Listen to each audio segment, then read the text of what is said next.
रविदास भारत में 15वीं शताब्दी के एक महान संत, दर्शन शास्त्री, कवि, समाज सुधारक और ईश्वर के अनुयायी थे। वो निर्गुण संप्रदाय अर्थात संत परंपरा में एक चमकते नेतृत्वकर्ता और प्रसिद्ध व्यक्ति थे तथा उत्तर भारतीय भक्ति आंदोलन को नेतृत्व देते थे। ईश्वर के प्रति अपने असीम प्यार और अपने चाहने वाले अनुयायी, सामुदायिक और सामाजिक लोगों में सुधार के लिए अपने महान कविता लेखनों के जरिए संत रविदास ने विविध प्रकार की आध्यात्मिक और सामाजिक संदेश दिए। वो लोगों की नजर में उनकी सामाजिक और आध्यात्मिक जरूरतों को पूरा करने वाले मसीहा के रूप में थे। आध्यात्मिक रूप से समृद्ध रविदास को लोगों द्वारा पूजा जाता था। हर दिन और रात रविदास के जन्म दिवस के अवसर पर तथा किसी धार्मिक कार्यक्रम के उत्सव पर लोग उनके महान गीतों आदि को सुनते या पढ़ते हैं। उन्हें पूरे विश्व में प्यार और सम्मान दिया जाता है। हालांकि उन्हें सबसे अधिक सम्मान उत्तर प्रदेश, पंजाब और महाराष्ट्र में अपने भक्ति आंदोलन और धार्मिक गीतों के लिए मिलता था। संत रविदास जयंती पूरे भारत में खुशी और बड़े उत्साह के साथ माघ महीने के पूर्ण चंद्रमा दिन पर माघ पूर्णिमा पर हर साल संत रविदास की जयंती या जन्म दिवस को मनाया जाता है, जबकि वाराणसी में लोग इसे किसी उत्सव या त्योहार की तरह मनाते हैं। 2020 643वां 9 फरवरी इस खास दिन पर आरती कार्यक्रम के दौरान मंत्रों के रागों के साथ लोगों द्वारा एक नगर कीर्तन जुलूस निकालने की प्रथा है, जिसमें गीत, संगीत, गाना और दोहा आदि सड़कों पर बने मंदिरों में गाया जाता है। रविदास के अनुयायी और भक्त उनके जन्म दिवस पर गंगा स्नान करने भी जाते हैं तथा घर या मंदिर में बनी छवि की पूजा अर्चना करते हैं। इस पर्व को प्रतीक बनाने के लिए वाराणसी के सीर गोवर्धनपुर के श्री गुरु रविदास जन्म स्थान मंदिर के बेहद प्रसिद्ध स्थान पर हर साल वाराणसी में लोगों के द्वारा इसे बेहद भव्य तरीके से मनाया जाता है। संत रविदास के भक्त और दूसरे अन्य लोग पूरे विश्व से इस उत्सव में सक्रिय रूप से भाग लेने के लिए वाराणसी आते हैं। रविदास की जीवन। संत रविदास का जन्म भारत के यूपी के वाराणसी शहर में माता कालसा देवी और बाबा संतोख दास जी के घर 15वीं शताब्दी में हुआ था। हालांकि उनके जन्म की तारीख को लेकर विवाद भी है, क्योंकि कुछ का मानना है कि ये 1376, 1377 और कुछ का कहना है कि ये 1399 ईस्वी में हुआ था। कुछ अध्येता के आंकड़ों के अनुसार ऐसा अनुमान लगाया गया था कि रविदास का पूरा जीवन काल 15वीं से 16वीं शताब्दी ईस्वी में 1450 से 1520 के बीच तक रहा। रविदास के पिता मल साम्राज्य के राजा नगर के सरपंच थे और खुद जूतों का व्यापार और उसकी मरम्मत का कार्य करते थे। अपने बचपन से ही रविदास बेहद बहादुर और ईश्वर के बहुत बड़े भक्त थे, लेकिन बाद में उन्हें उच्च जाति के द्वारा उत्पन्न भेदभाव की वजह से बहुत संघर्ष करना पड़ा, जिसका उन्होंने सामना किया और अपने लेखन के द्वारा रविदास ने लोगों को जीवन के इस तथ्य से अवगत करवाया। उन्होंने हमेशा लोगों को सिखाया कि अपने पड़ोसियों को बिना भेदभाव के प्यार करो। पूरी दुनिया में भाईचारा और शांति की स्थापना के साथ ही उनके अनुयायियों को दी गई महान शिक्षा को याद करने के लिए भी संत रविदास का जन्म दिवस का मनाया जाता है। अपने अध्यापन के आरंभिक दिनों में काशी में रहने वाले रूढ़िवादी ब्राह्मणों के द्वारा उनकी प्रसिद्धि को हमेशा रोका जाता था, क्योंकि संत रविदास अस्पृश्यता के भी गुरु थे। सामाजिक व्यवस्था को खराब करने के लिए राजा के सामने लोगों द्वारा उनकी शिकायत की गई थी। रविदास को भगवान के बारे में बात करने से साथ ही उनका अनुसरण करने वाले लोगों को अध्यापन और सलाह देने के लिए भी प्रतिबंधित किया गया था। रविदास की प्रारंभिक शिक्षा। बचपन में संत रविदास अपने गुरु पंडित शारदानंद के पाठशाला गए, जिनको बाद में कुछ उच्च जाति के लोगों द्वारा रोका किया गया था वहां दाखिला लेने से। हालांकि पंडित शारदा ने यह महसूस किया कि रविदास कोई सामान्य बालक न होकर एक ईश्वर के द्वारा भेजी गई संतान है, अतः पंडित शारदानंद ने रविदास को अपनी पाठशाला में दाखिला दिया और उनकी शिक्षा की शुरुआत हुई। वो बहुत ही तेज और होनहार थे और अपने गुरु के सिखाने से ज्यादा प्राप्त करते थे। पंडित शारदानंद उनसे और उनके व्यवहार से बहुत प्रभावित रहते थे। उनका विचार था कि एक दिन रविदास आध्यात्मिक रूप से प्रबुद्ध और महान सामाजिक सुधारक के रूप में जाने जाएंगे। पाठशाला में पढ़ने के दौरान रविदास पंडित शारदानंद के पुत्र के मित्र बन गए। एक दिन दोनों लोग एक साथ लुका छिपी खेल रहे थे। पहली बार रविदास जी जीते और दूसरी बार उनके मित्र की जीत हुई। अगली बार रविदास जी की बारी थी, लेकिन अंधेरा होने की वजह से वो लोग खेल को पूरा नहीं कर सके। उसके बाद दोनों ने खेल को अगले दिन सुबह जारी रखने का फैसला किया। अगली सुबह रविदास जी तो आए, लेकिन उनके मित्र नहीं आए। वो लंबे समय तक इंतजार करने के बाद अपने उसी मित्र के घर गए और देखा कि उनके मित्र के माता पिता और पड़ोसी रो रहे थे। उन्होंने उन्हीं में से एक से इसका कारण पूछा और अपने मित्र की मौत की खबर सुनकर हक्का बक्का रह गए। उसके बाद उनके गुरु ने संत रविदास को अपने बेटे की लाश के स्थान पर पहुंचाया। वहां पहुंचने पर रविदास ने अपने मित्र से कहा कि उठो, ये सोने का समय नहीं है दोस्त, ये तो लुका छिपी खेलने का समय है। जैसे कि जन्म से ही गुरु रविदास दैवीय शक्तियों से समृद्ध थे, रविदास के ये शब्द सुनते ही उनके मित्र फिर से जी उठे। इस आश्चर्यजनक पल को देखने के बाद उनके माता पिता और पड़ोसी चकित रह गए। वैवाहिक जीवन। भगवान के प्रति उनके प्यार और भक्ति की वजह से वो अपने पेशेवर पारिवारिक व्यवसाय से नहीं जुड़ पा रहे थे और ये उनके माता पिता की चिंता का बड़ा कारण था। अपने पारिवारिक व्यवसाय से जुड़ने के लिए इनके माता पिता ने इनका विवाह काफी कम उम्र में ही श्रीमती लोना देवी से कर दिया, जिसके बाद रविदास को पुत्र रत्न की प्रति हुई, जिसका नाम विजयदास पड़ा। शादी के बाद भी संत रविदास सांसारिक मोह की वजह से पूरी तरह से अपने पारिवारिक व्यवसाय के ऊपर ध्यान नहीं दे पा रहे थे। उनके इस व्यवहार से क्षुब्ध होकर उनके पिता ने सांसारिक जीवन को निभाने के लिए बिना किसी मदद के उनको खुद से और पारिवारिक संपत्ति से अलग कर दिया। इस घटना के बाद रविदास अपने ही घर के पीछे रहने लगे और पूरी तरह से अपनी सामाजिक मामलों से जुड़ गए। बाद का जीवन। बाद में रविदास जी भगवान राम के विभिन्न स्वरूप राम, रघुनाथ, राजा रामचंद्र, कृष्णा, गोविंद आदि के नामों का इस्तेमाल अपनी भावनाओं को उजागर करने के लिए करने लगे और उनके महान अनुयायी बन गए। बेगमपुरा शहर से उनके संबंध। बिना किसी दुख के शांति और इंसानियत के साथ एक शहर के रूप में गुरु रविदास जी द्वारा बेगमपुरा शहर को बसाया गया। अपनी कविताओं को लिखने के दौरान रविदास जी द्वारा बेगमपुरा शहर को एक आदर्श के रूप में प्रस्तुत किया गया था, जहां पर उन्होंने बताया कि एक ऐसा शहर जो बिना किसी दुख, दर्द या डर के, और एक जमीन है जहां सभी लोग बिना किसी भेदभाव, गरीबी और जाति अपमान के रहते हैं।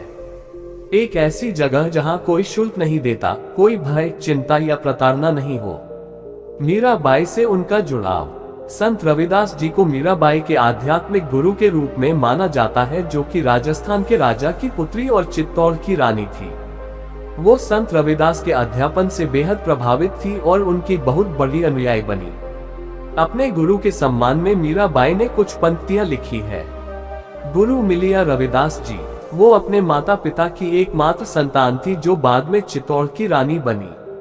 मीराबाई ने बचपन में ही अपनी मां को खो दिया, जिसके बाद वो अपने दादाजी के संरक्षण में आ गई, जो कि रविदास जी के अनुयायी थे। वो अपने दादाजी के साथ कई बार गुरु रविदास से मिली और उनसे काफी प्रभावित हुई। अपने विवाह के बाद उन्हें और उनके पति को गुरुजी से आशीर्वाद प्राप्त हुआ। बाद में मीराबाई ने अपने पति और ससुराल पक्ष के लोगों की सहमति से गुरुजी को अपने वास्तविक गुरु के रूप में स्वीकार किया।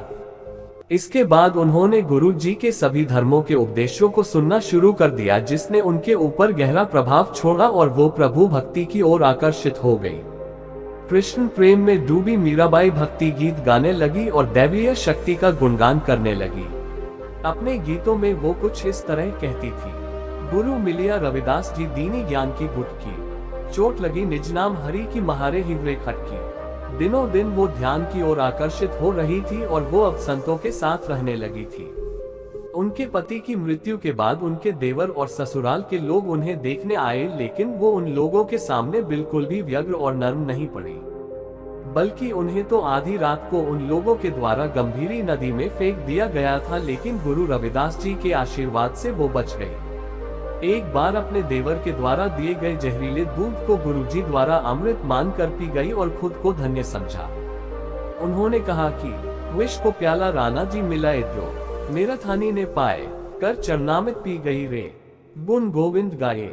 संत रविदास के जीवन की कुछ महत्वपूर्ण घटनाएं। एक बार गुरु जी के कुछ विद्यार्थी और अनुयायी ने पवित्र नदी गंगा में स्नान के लिए पूछा, तो उन्होंने ये कहकर मना किया कि उन्होंने पहले से ही अपने एक ग्राहक को जूता देने का वादा कर दिया है, तो अब वही उनकी प्राथमिक जिम्मेदारी है। रविदास जी के एक विद्यार्थी ने उनसे दोबारा निवेदन किया, तब उन्होंने कहा उनका मानना है कि मन चंगा तो कठौती में गंगा, मतलब शरीर को आत्मा से पवित्र होने की जरूरत है, न कि किसी पवित्र नदी में नहाने से। अगर हमारी आत्मा और हृदय शुद्ध है तो हम पूरी तरह से पवित्र है, चाहे हम घर में ही क्यों न नहाए। एक बार उन्होंने अपने एक ब्राह्मण मित्र की रक्षा एक भूखे शेर से की थी, जिसके बाद वो दोनों गहरे साथी बन गए। हालांकि दूसरे ब्राह्मण लोग इस दोस्ती से जलते थे, सो उन्होंने इस बात की शिकायत राजा से कर दी। रविदास जी के उस ब्राह्मण मित्र को राजा ने अपने दरबार में बुलाया और भूखे शेर द्वारा मार डालने का हुक्म दिया। शेर जल्दी से उस ब्राह्मण लड़के को मारने के लिए आया, लेकिन गुरु रविदास को उस लड़के को बचाने के लिए खड़े देख शेर थोड़ा शांत हुआ। शेर वहां से चला गया और गुरु रविदास अपने मित्र को अपने घर ले गए। इस बात से राजा और ब्राह्मण लोग बेहद शर्मिंदा हुए और वो सभी गुरु रविदास के अनुयायी बन गए। सामाजिक मुद्दों में गुरु रविदास की सहभागिता। वास्तविक धर्म को बचाने के लिए रविदास जी को ईश्वर द्वारा धरती पर भेजा गया था, क्योंकि उस समय सामाजिक और धार्मिक स्वरूप बेहद दुखद था, क्योंकि इंसानों द्वारा ही इंसानों के लिए ही रंग, जाति, धर्म तथा सामाजिक मान्यताओं का भेदभाव किया जा चुका था। वो बहुत ही बहादुरी के साथ सभी भेदभाव को स्वीकार करते और लोगों को वास्तविक मान्यताओं और जाति के बारे में बताते। वो लोगों को सिखाते कि कोई भी अपने जाति या धर्म के लिए नहीं जाना जाता, इंसान अपने कर्म से पहचाना जाता है। गुरु रविदास जी समाज में अस्पृश्यता के खिलाफ भी लड़े, जो उच्च जाति द्वारा निम्न जाति के लोगों के साथ किया जाता था। उनके समय में निम्न जाति के लोगों की उपेक्षा होती थी। वो समाज में उच्च जाति के लोगों की तरह दिन में कहीं भी आ जा नहीं सकते थे। उनके बच्चे स्कूलों में पढ़ नहीं सकते थे, मंदिरों में नहीं जा सकते थे। उन्हें पक्के मकान के बजाय सिर्फ झोपड़ियों में ही रहने की आजादी थी, और भी ऐसे कई प्रतिबंध थे जो बिल्कुल अनुचित थे। इस तरह की सामाजिक समस्याओं को देखकर गुरु जी ने निम्न जाति के लोगों की बुरी परिस्थिति को हमेशा के लिए दूर करने के लिए हर एक को आध्यात्मिक संदेश देना शुरू कर दिया। उन्होंने लोगों को संदेश दिया कि ईश्वर ने इंसान बनाया है, न कि इंसान ने ईश्वर बनाया है। अर्थात इस धरती पर सभी को भगवान ने बनाया है और सभी के अधिकार समान है। इस सामाजिक परिस्थिति के संदर्भ में संत गुरु रविदास जी ने लोगों को वैश्विक भाईचारा और सहिष्णुता का ज्ञान दिया। गुरुजी के अध्यापन से प्रभावित होकर चित्तौड़ साम्राज्य के राजा और रानी उनके अनुयायी बन गए। सिख धर्म के लिए गुरुजी का योगदान। सिख धर्म ग्रंथ में उनके पद, भक्ति गीत और दूसरे लेखन 41 पद आदि दिए गए थे। गुरु ग्रंथ साहिब, जो कि 5वें सिख गुरु अर्जन देव द्वारा संकलित की गई। सामान्यतः रविदास जी के अध्यापन के अनुयायी को रविदासिया कहा जाता है और रविदासिया के समूह को अध्यापन को रविदासिया पंथ कहा जाता है। गुरु ग्रंथ साहिब में उनके द्वारा लिखा गया 41 पवित्र लेख है, जो इस प्रकार है।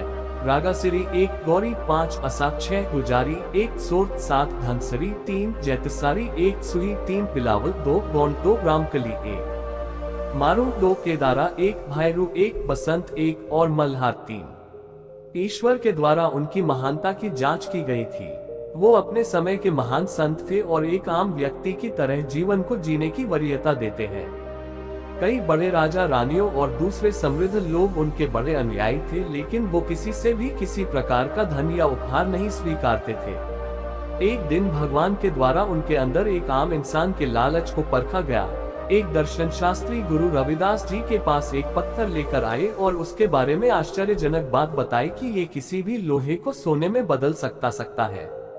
उस दर्शन शास्त्री ने गुरु रविदास को उस पत्थर को लेने के लिए दबाव दिया और साधारण झोपड़े की जगह बड़ी बड़ी इमारतें बनाने को कहा, लेकिन उन्होंने ऐसा करने से मना कर दिया।